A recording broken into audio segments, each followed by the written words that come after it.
Hello, Neil. Hello, Stevie. How are you? Oh, shush. Here's our listener. Hello, listener. How are you? Merry nearly Christmas to you, dear listener. And, of course, Merry nearly Christmas to you.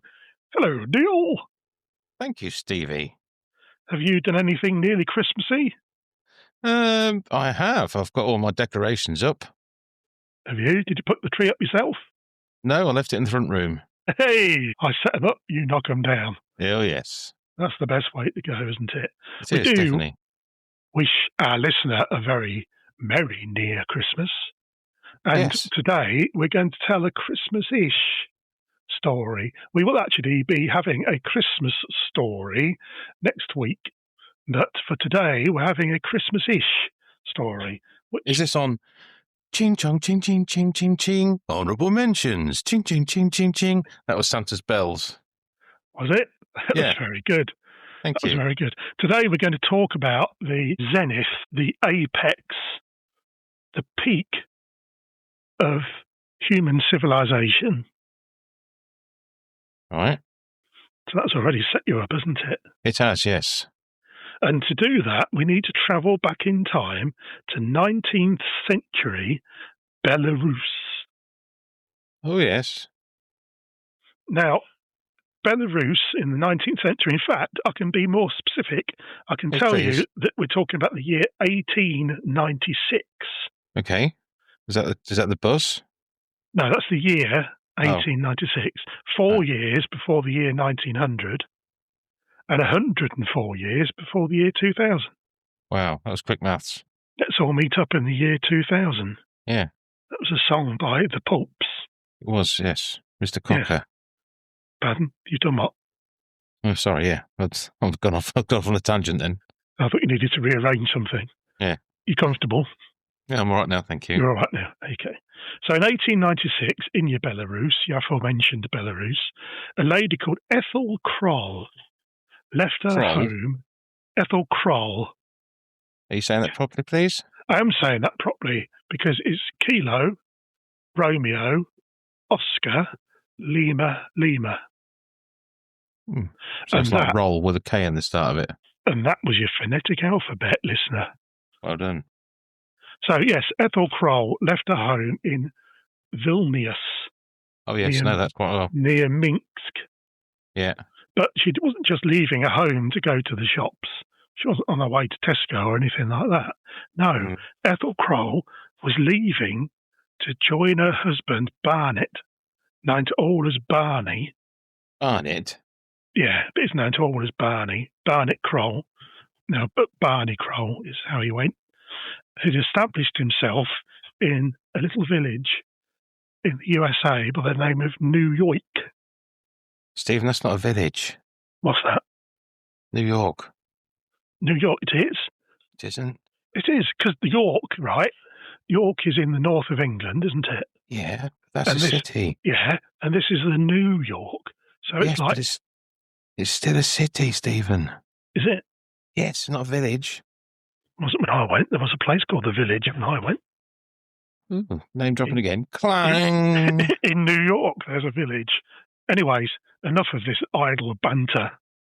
Let's go on with the story. She didn't just leave, as we say, to Tesco. She was on her way to the US of States.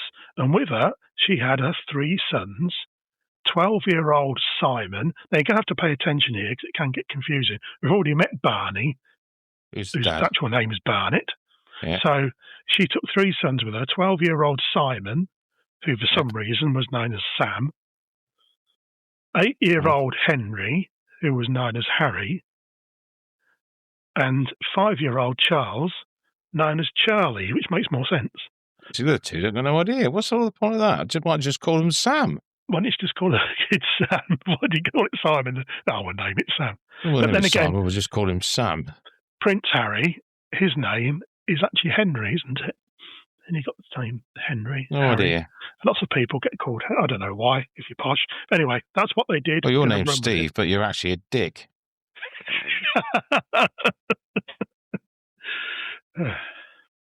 I hope the listener is already typing away furiously at their keyboard to honourablementionsPod@gmail.com, not only to complain about the use of the language, but to defend me, as I'm sure they are. Anyways, right, this is the Kroll family we're talking about here. You still there, Neil? Hello, I'm Neil. still here, thank you.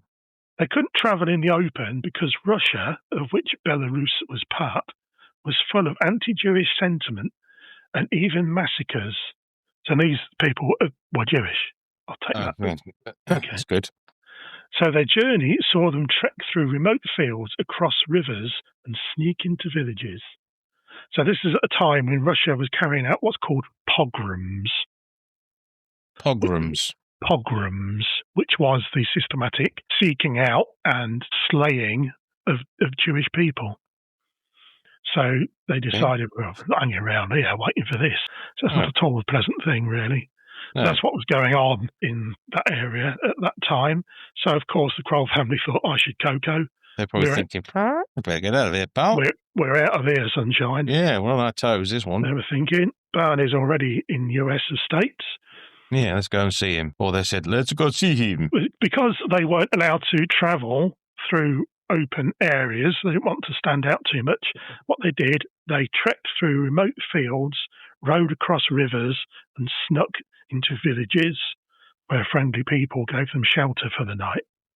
Nice. The family eventually arrived in Hamburg, which is in New Germany.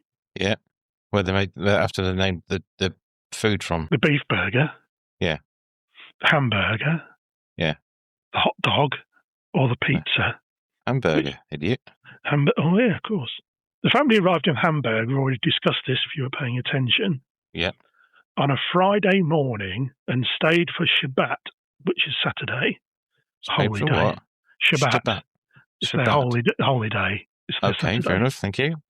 And on Sunday morning, June the 14th, 1896, so we're still in the year 1896, they boarded the boat SS Patria. Patria. That was even better. Yeah, and that's pronounced properly. That's more posh, isn't it? It's pronounced properly now. Thank you for that, Neil. You're welcome. You're welcome, Stevie. For the voyage, they were crammed into steerage with no natural light or fresh air. Oh dear. Now, steerage is your lowest of your lowest tickets. It's not where the steering wheel is then? No, that's on the bridge. Oh. They don't let them steer the boat. Your lowest of your lowest tickets aren't free ride to come on and steer the boat. That's not how they sell the tickets, Neil. Okay, fair enough. That's perhaps why I got chucked out when I was on the cruise then. Probably. They said you're in steerage, and you thought, cheers, thank you. Pass me that hat. I'll be needing that. That's what you said. So for the voyage, they were crammed into steerage with no natural light or fresh air and shared the tiny room with another family who took the top bunk. As for the Krolls, they took the lower bunk. So there's the mum and the three boys, all on this lower bunk bed. And above them, there's a family of an unknown size, but they are a family, all on one bunk bed as well. And they survived on a diet of herring and potatoes. Yeah. Because in steerage, you didn't get food or anything either. You just had to catch what you could catch at the side of the boat. Yeah, I think potatoes are quite rare at sea. Oh, you'd be surprised. Never heard of a sea potato? No, what do they look like? Well, I quite often go to Tesco's and I see potato.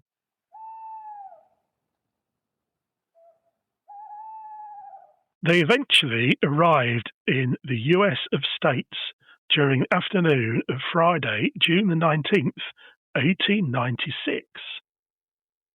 So it was a long journey then, but not too bad.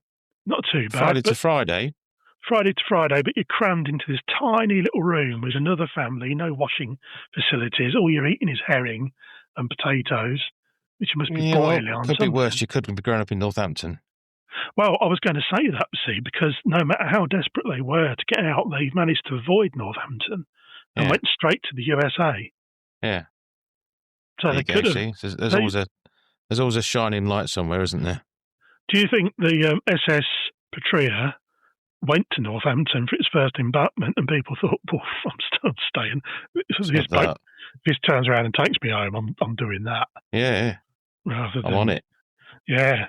Rather than this sleep in the toilet. in the River Nen, as they call it, and the rest of the world says Neen, because they can't even talk properly.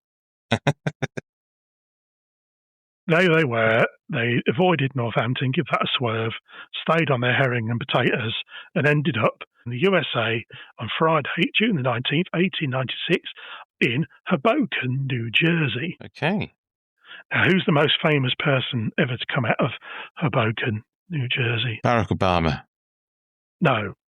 Oh, Elton John. Stevie Wonder.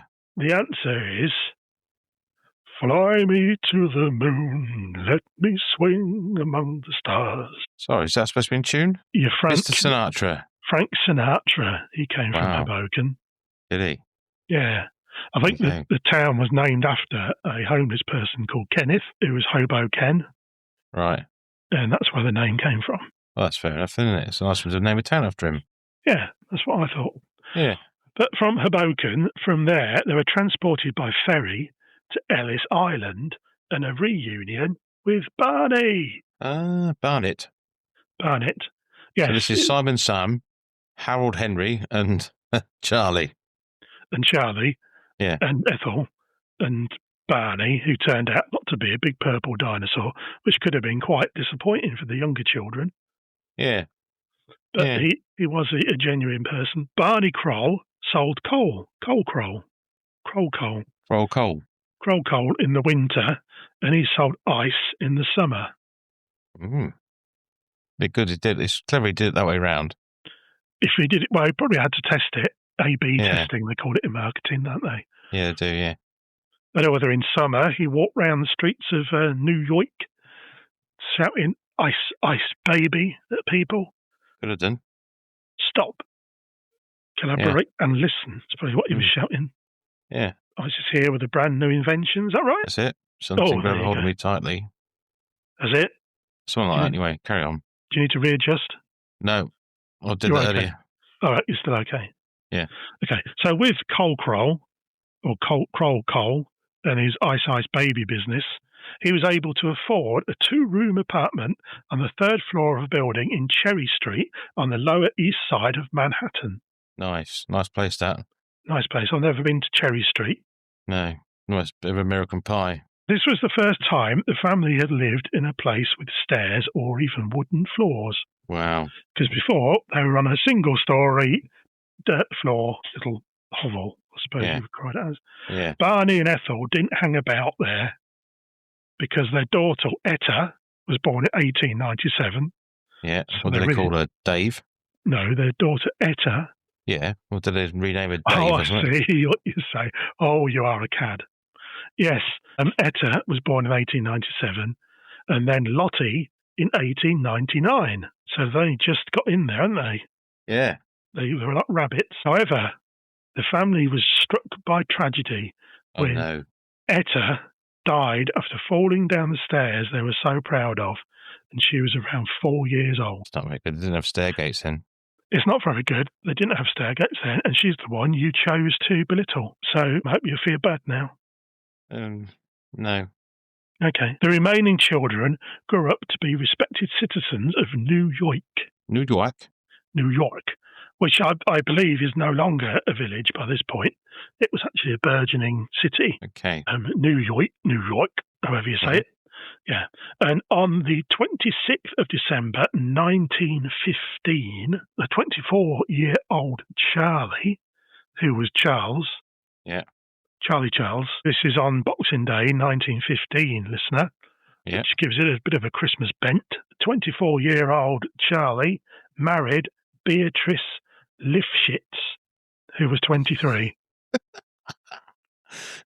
Sorry. Lifshitz. I left a little pause there because I knew that I'd make you laugh because you're very immature. Beatrice Lifshitz. Sorry, but if you got that word in your name, you would want to get married and get it out of the way, wouldn't you? Lifshitz, would you? Yeah. Or Beatrice. Which one is it you find amusing? I would say, well, Beatrice is okay. There's lots of Beatrices out there. And hello, every Beatrice that's listening. Thank you for doing so. But if you've got someone with the name of Lifshitz, then, yeah, come on. If our listener is called Beatrice Lifshitz, they are well turned off by now. So we're moving on now through the years. And Charlie, who you may recall, was the one who got married and was the little boy, the littlest of the little boys who came over. Charlie owned a successful business as a printer on 24th Street near the headquarters of many toy companies. Ooh. Among his major customers were toy wholesalers and board game makers, as well as Playthings magazine, which may have been something. That sounds a bit. Was it Ann Summers nowadays, is it? I was going to say that may have been something different altogether, mightn't it? Probably one of those early battery-operated toys. Yes, with ears and stuff. Now, Charlie and Bea, as she liked to be known, shared a long life. Yes. Yeah, we were good friends. Okay. Charlie and Bea shared a long life together and were blessed by the arrival of two sons, Bernie Kroll, on the 1st of May 1918, and Frederick Kroll, whose name was changed again, and he was called Fred. Right. So that's easy to follow, isn't it? That's fair enough. The word Jason or something. No, it's Frederick Kroll, Fred, on the 7th of June, 1921. Okay. So what's that, please, between them? That's two boys, you said. Two boys, but 3 years in between the two boys. And when the boys grew up, they worked alongside their father and arranged... Charlie, well done, you're keeping up with this. Yeah, trying to. Yeah, their father, Charlie. And this arrangement was only broken by the onset of the Second World War, which is rather inconvenient. Yeah, and upset a lot of people's plans around that time. Yeah. Now, Fred served in the U.S. Army Signal Corps in Hawaii. Oh, didn't do very well, did he? And why do you say that, please? Well, something happened in Hawaii, didn't it? Didn't give much signals out, did they? And what was that, please? Stephen, come on. Pearl Harbor. Pearl Harbor. Well, Pearl Harbor really brought the Americans into the war, didn't it? So he wouldn't have had to serve in the Second World War in Hawaii until after Pearl Harbor, would he? Well, that's perhaps why they brought him in, because no one signalled the bloody planes coming in, did they? Well, exactly. So they got him on there, didn't they, old Fred? And his mates in their Hawaiian shirt. You keep your eye on the skies, pal. Yeah, you look out for that. And actually, from there, they took a lot of the signals and relayed a lot of the signals out to the US across the world, US troops. So he was doing quite an important job there, although not front-facing, obviously. But Bernard, or Bernie, he joined the 3rd Armoured Division, working all his way up to first lieutenant, or lieutenant, as we would say, because we can speak proper way of saying it, yeah. Yeah, not what they can. But sadly, on the 22nd of January, 1945, so this is getting towards the end. Right near the end. Right near the end now. Bernie, was killed in action at the Battle of the Bulge. Oh. What do you know about the Battle of the Bulge, please, Neil? It was a attack with tanks. Yes, where the Battle of Tanks, wasn't it? Where the Allied troops tried to push through German front, didn't they? Yes, and they pushed him back. Why was it called the Battle of the Bulge? Because they pushed them back and made them go into we was in a sort of like bubble shape. As we pushed them back, and made a bulge in their line. Yes, if you were to imagine the front as a physical line drawn on a map, then it would have had a bulge in it. Yes. So, yes, well done. You know quite a lot about this, Neil. Thank you. I'm pretty good on bulges. You are, obviously. So poor old Bernard was killed there in the Battle of the Bulge, which was Germany's last great offensive on the Western Front and the largest engagement ever fought by the US Army. So it's a bit of a deal, wasn't it? Yeah. Bernard died in Belgium just 3 days before the end of that battle. Yeah. Less than 4 months later, Germany surrendered to Allied forces. Well, if only you knew. I mean, that's terrible, isn't it? Yeah. And the sad thing is, as well, there'd have been thousands, tens of thousands of people killed in that 4 months. Yeah. German forces as well that were going to surrender in 4 months' time. Terrible, isn't it, really? What a waste. New. What a waste. Charlie, Bea and Fred were devastated, as you would be, I think. You would be, yes, definitely. You would be. Oh, Bernard. In 1947, at the age of 56, Charlie decided to sell his business to one of his major customers and take early retirement. This chap was called Jack Pressman. Never heard of him. Of course you have. Pressman Toy Corporation. If I had done, I would have said, oh yeah, I know them, but I don't know them. That's why I said I haven't ever heard of them. Well, Jack Pressman had grown up working in his father's variety store in Harlem, selling school supplies, candy, Basketballs, sporting goods. Yeah. Basketballs, it could be, couldn't it? Yeah. Globes, trotters, and toys. Yeah. Which sparked his interest in the toy industry. Still not familiar? Nope. In 1922, he founded J. Pressman & Co., which made and sold all sorts of crafts, games, and activities. Still no. As early as 1937, Pressman began seeing the value of licensing popular characters and matching them with new or existing products. Okay. So, for example, he had some crayon sets, as you would do being a toy manufacturer and retailer in 1937. Yeah. And he slapped Snow White, the Disney Snow White, on there. Why did he do that? He didn't slap Snow White. You just said you did. He slapped the image of Snow White, having licensed it from Disney, onto his crayon sets. He didn't just walk up to Then probably was around, but these days you can't do things like that. No, you couldn't just walk up to Snow White and punch her out, could you? I'm going to Disney. I don't think I'm going to walk up to Snow White and slap her. He also sold Snow White cut-out dolls in 1938 and little orphan Annie bubble pipes in 1937. Okay. He was also one of the pioneers of using injection moulding machines to produce plastic parts. Why would he put pie in his ears? I see where you're coming from there. That's another one of your witty little remarks, you tinker. Yeah, see? He was one of the pioneers of using injection moulding machines to produce plastic parts. Pressman was known as a man of impeccable taste and worldly knowledge. Well, that's nice, isn't it? Bit like myself. He was an astute businessman. Oh, sorry about that. You okay there? Yeah, I just choked on bullshit. He was an astute businessman, loyal, honest, caring, and sharp. So whether that meant he could cut paper. Oh, yeah, could do. Well, he had scissor fingers or something. Using his thumb. Yeah. He was also a great teacher and mentored many legendary toy professionals, amongst them one Fred Kroll. As part of the sale to Jack Pressman, Fred, who was a natural-born salesman, went to work for Jack Pressman. In 1948, he married Betty Gloria Kahn, whom he'd met in October the year before on a blind date at Coney Island, which was set up by a mutual friend. Oh. At the time, Fred was dating Gladys Salis. Gladys Salis? Gladys Salis. She rhymed, and she was the niece of famous US comedian George Burns. I've heard of him. George Burns, I think he died when he was about 3006, and he used to smoke a big fat cigar. Yeah, he used to suck on a large Cuban. Perhaps he did that off stage. Hey. So, yes, there he was, right? He was engaged to, or dating Gladys Salis. I've bumped up his marital status there.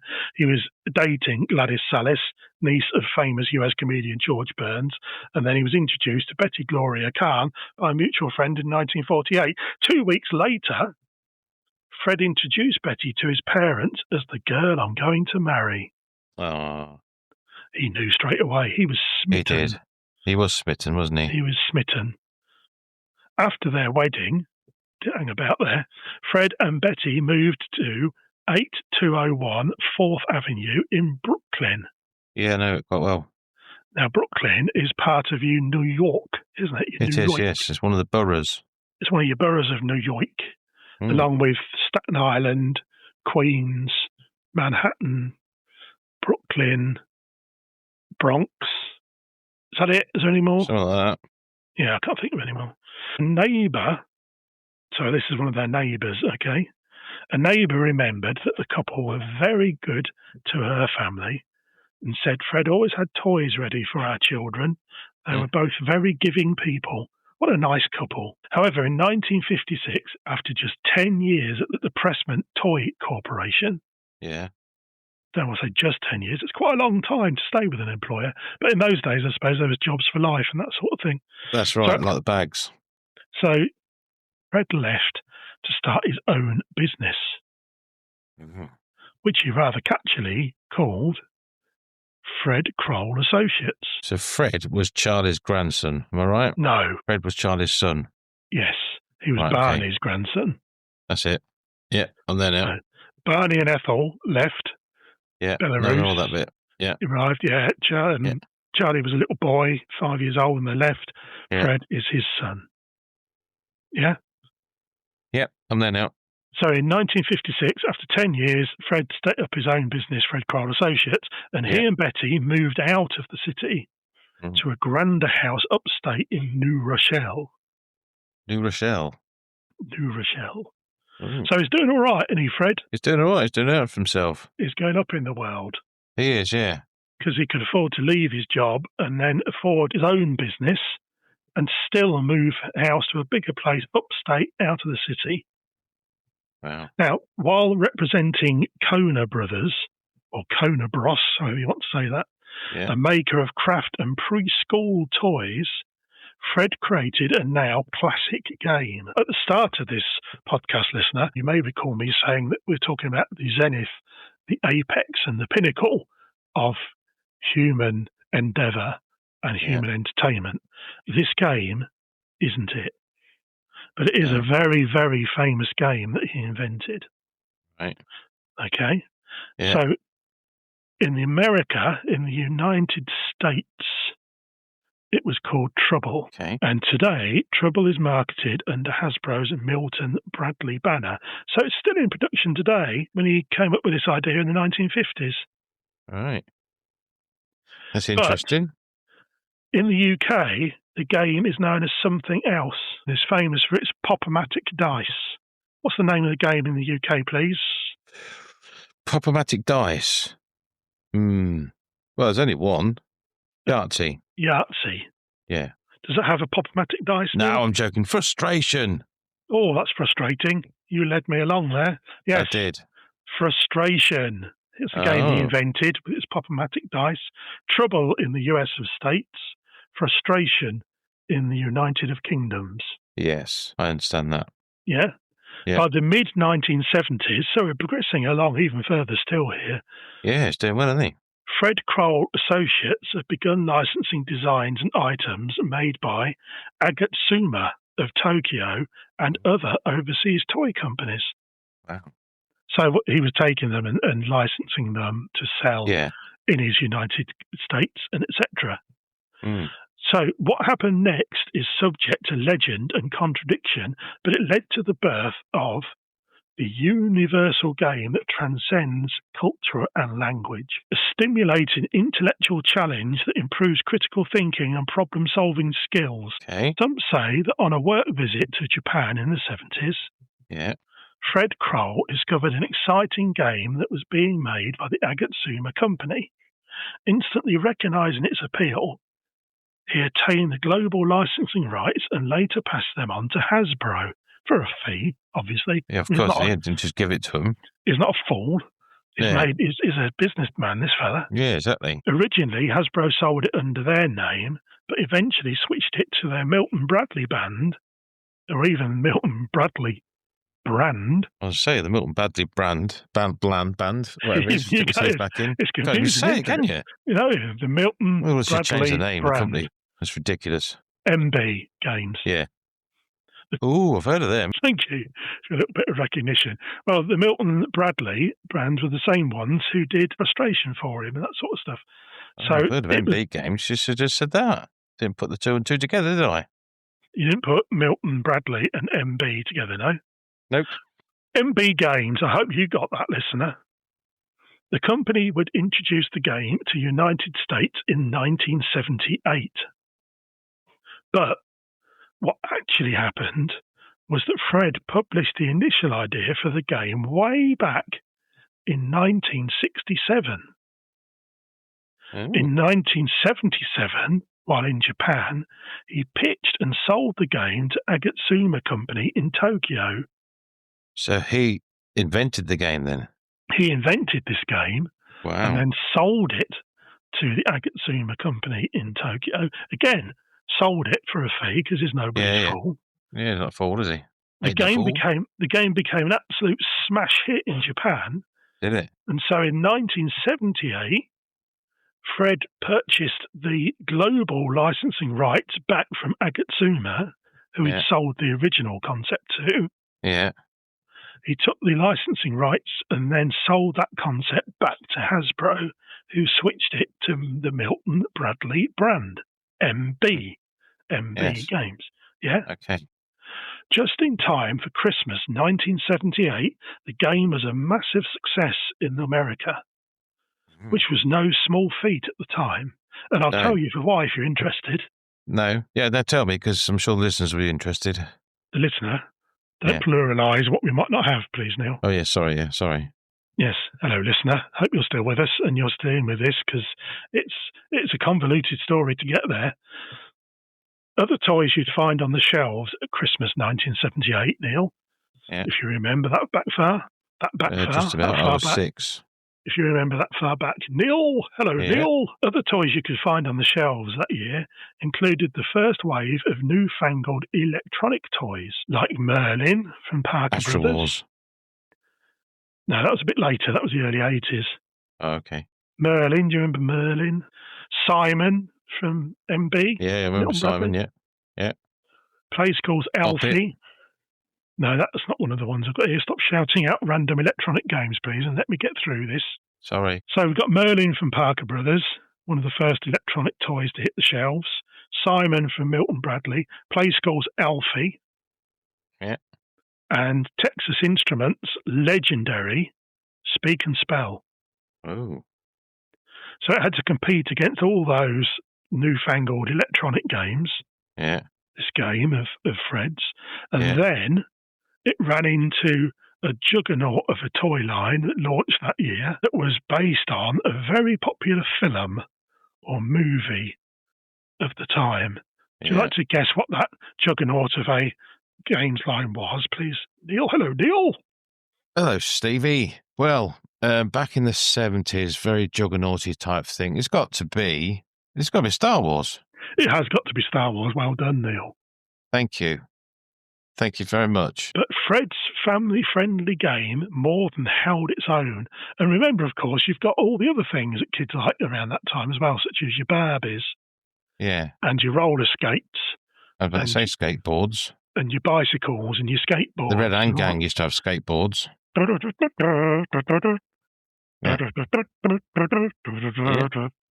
used to do that thing in swimming at school after swimming.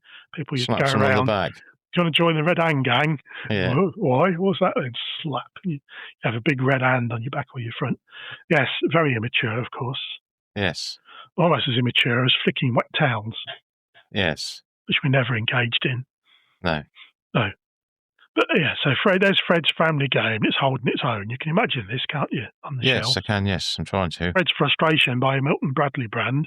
I managed to get that out. Is still on the shelves as well.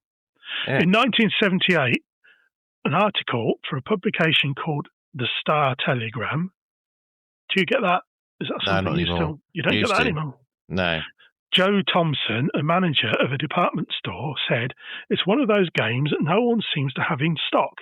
I don't think anyone was expecting the demand. They didn't think it would take off as big as it did," he said. So we've now reached a stage in our little podcast where Neil, hello Neil, you're still there? TV. You're still there. Neil and the listener might like to have a little pause and a little think here, because I'm going to ask you, what was this game that what was that's rewinding the tape. I am going to ask you, what was this game that Frank Kroll had gifted the world? Family friendly. 1978. First licensed in Japan. Then licensed in Japan. Then took back to your America. To the US of A states. Was it Connect 4? Well, do you know what, Neil? That is a very, very good guess. I know. And you're wrong. Oh. What about you, listener? What's that you're shouting, listener? Monopoly? No, that was well before this, you fool, listener. Carry on, Neil. Is there anything else you'd like to say? What other one? Stretch Armstrong. Yeah, strictly speaking, that's not a game. It's more of a toy. Okay, fair enough. Let me think. Kaplunk. Oh, that's another good guess, Neil. But let's remember that the initial premise... Pardon? There's no need for that. And again, your mother might be listening to this, Neil. Go and wash your mouth out. Sorry. You might remember at the beginning of this podcast, we spoke about the zenith, the pinnacle, the peak of all human endeavour. And it was rolled up into this game. Now, until this time, chess was seen as being the peak and intellectual zenith. I'm using the word zenith again because I have to. Well, but no matter. It was the intellectual zenith of all games until Fred Kroll's game hit the shelves. So you'd like to have one more guess? One more guess. Twister. No. What's that you say, listener? Trivial Pursuit. Well, that's a more sensible guess. But again, you're all wrong. The game was called Hungry Hungry Hippos. The pinnacle of human endeavour. Yes, Hungry Hippos. It's a game of intellect. Intellect? There's not much intellect to push a button. It's a game of strategy. It's a game. What? It hasn't just endured over the years. It has thrived, Neil. From its initial popularity in the United States, it was exported all around the world. In fact, since 2015, an annual Hungry Hungry Hippos World Championship has been held at the Indiana Convention Center. Oh, was that for the 3 people that bought it? It sold millions. This game made Hasbro and Milton Bradley. I don't know what your boy Fred sold it for, but I imagine Hasbro and Milton Bradley or MB Games have made a lot more money on the back of this than he did. Hungry Hippos. Hungry Hungry Hippos. At the World of Winter Festival in Grand Rapids, Michigan, which is again over there in the United States, there is a version of the game where participants play the roles of the hippos themselves. And another question for you here, Neil. The Guinness World, because I'm asking it, the Guinness World Record for the fastest time to clear a game of Hungry Hungry Hippos by a team of 4, so one on each hippo, is held by a Chinese team that achieved the clearance of the entire game in how long? 7 seconds. Lower. 7 seconds. Lower, my love, lower. 4 seconds. Off the post. 4.833 seconds. And that's supposed to be a fantastic achievement, is it? It's a world record at the time of our recording. Okay. Hungry Hippos. Hungry Hippos. Pinnacle of human endeavour. Yeah, Fred Kroll gave the world Hungry Hungry Hippos. Did you know that the 4 hippos have names? No. The purple hippo, your favourite, was called Lizzie. The orange hippo was called Henry. The green hippo was called Homer. And the yellow hippo was called Harry. I didn't know why they couldn't come up with a female name that began with an H rather than just Lizzie. Like Hannah or Henrietta or Harriet. Helen. Over time, here we go. Over time, Lizzie was replaced by Happy, who wasn't purple anymore, but had become pink. Okay. Probably Happy because they were tickled pink. Yeah. And then in 2009, the hippos' names and colours were updated. Right. No doubt workshop by some prick with a marketing degree and a ponytail. Here we go. You ready for this? So the colours were changed. Yeah. To more neutral pastel colours. Before, originally we had purple, orange, green and yellow. Then we had pink, orange, green and yellow. Yeah. Now we've got blue, yellow, green and red. Right. The blue hippo, as well you'd know, Neil, because this is the one you insist on playing now, is called Sweetie-Potamus. Right. I know, they had to workshop this. So I'm the one that's fingering Sweetie-Potamus. Yes. You had to workshop this. The yellow one is called Bottomless Potamus. Okay. The red one is called Picky Potamus. And the green one... Is it called Reggie? Is called Veggie Potamus. Veggie? The green one is called Veggie-potamus. Oh. So you've got Sweetie-potamus, Bottomless-potamus, Veggie-potamus, Picky-potamus. Okay. And some grown-up had to sit in a room with other people got paid to think of and all got that. paid to workshop those names. Yeah. Wow. There's probably meetings about it and everything. Exactly. But what Hungry Hungry Hippos shows us is that an innovative toy doesn't need to change much, because other than the names and the colours, it hasn't changed at all since Fred's initial invention. If you shoved a kid from 1978 into a time machine and introduced them to the game today, they would instantly recognise it and know what to do, which I think is fair enough, isn't it? Mm. You're not more enthralled? I'm still gobsmacked by the pinnacle of human innovation being Hungry Hungry Hippos. Name something better. Landing on the moon. See, you can't, can you? You can't. Landing on the moon. If that happened, there are conspiracy theories. There's no conspiracy theories about Hungry Hungry Hippos. Dear, dear. The invention of a car. That's polluted the world, Neil. So Hungry Hungry Hippos is the pinnacle. Oh, there was the wheel. Yeah. There was the fire. We'll give chess some credit. I mean, chess lasted a long, long time before it was knocked off its perch by Hungry Hungry Hippos. Electricity, probably the ability to sail the oceans. Yeah. None of those are there.